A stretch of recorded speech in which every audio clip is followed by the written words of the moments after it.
Декомунізація та деколонізація – це не лише про перейменування вулиць чи демонтаж пам'ятників.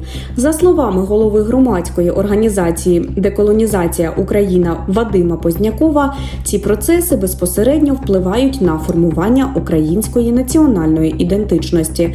Адже публічний простір, у якому живуть люди, формує світогляд і ставлення до власної історії. Ти вчиш в школі одне, а публічний простір тебе оточує інше. Там пам'ятники Кірову, там Орджонікідзе, вулиці на честь організаторів Голодомору в центрі міста. Ось там мій військкомат був на вулиці Чубаря, теж одного з організаторів Голодомору. До речі, останні показчики з цієї назви були там демонтовані лише кілька місяців тому після нашого Копняка. Тобто це не окей.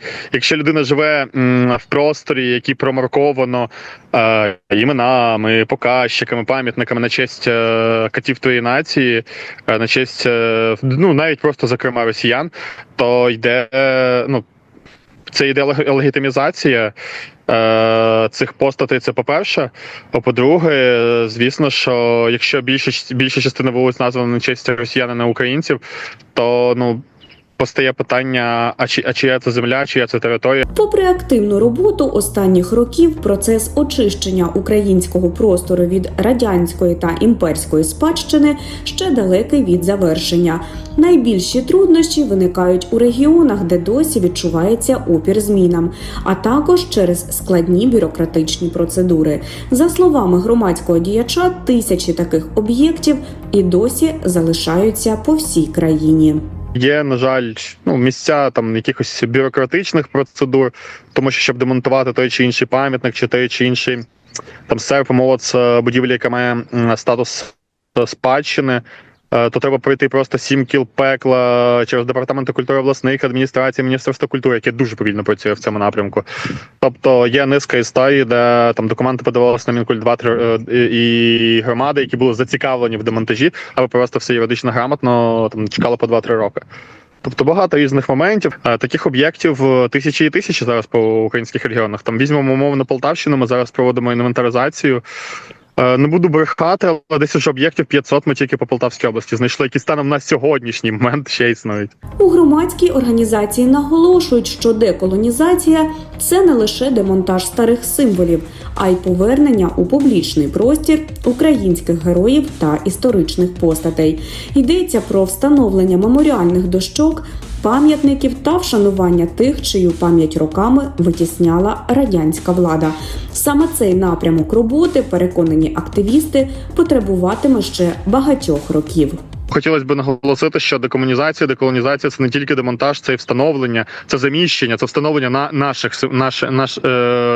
нашої символіки, це вшанування пам'яті наших героїв, пам'ять про яких затирала совєтська влада.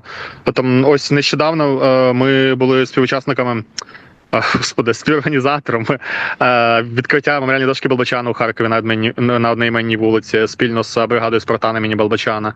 До того встановили, ще до початку повномасштабної війни, ми відновили дошку Юрія Шевельова, яку було ліквідовано за наказом Кернеса. Величезна кількість українських героїв, культурних, політичних, інших діячів, абсолютно військових діячів минулого абсолютно ніяким чином не вшановані. А в їх рідних містах немає меморіальних дошок, пам'ятників, але це доволі потужні, великі наші діячі. На думку Вадима Познякова, зміни в українському суспільстві вже помітні. Попри війну та складні обставини, процес переосмислення історії триває, а результатом цієї роботи має стати країна з чітко усвідомленою національною ідентичністю та власним історичним наративом. Я все ж таки бачу, що ми йдемо, так, це дуже довго, дуже важко, дуже неприємно. Як людина, яка займається цими процесами вже понад 10 років, мені насправді не віриться, що так довго.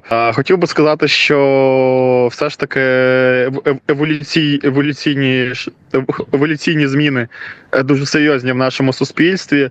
Завдяки грамотній державній політиці ці еволюційні зміни будуть поступово тривати. Це не справа одного дня, одного року чи кількох років.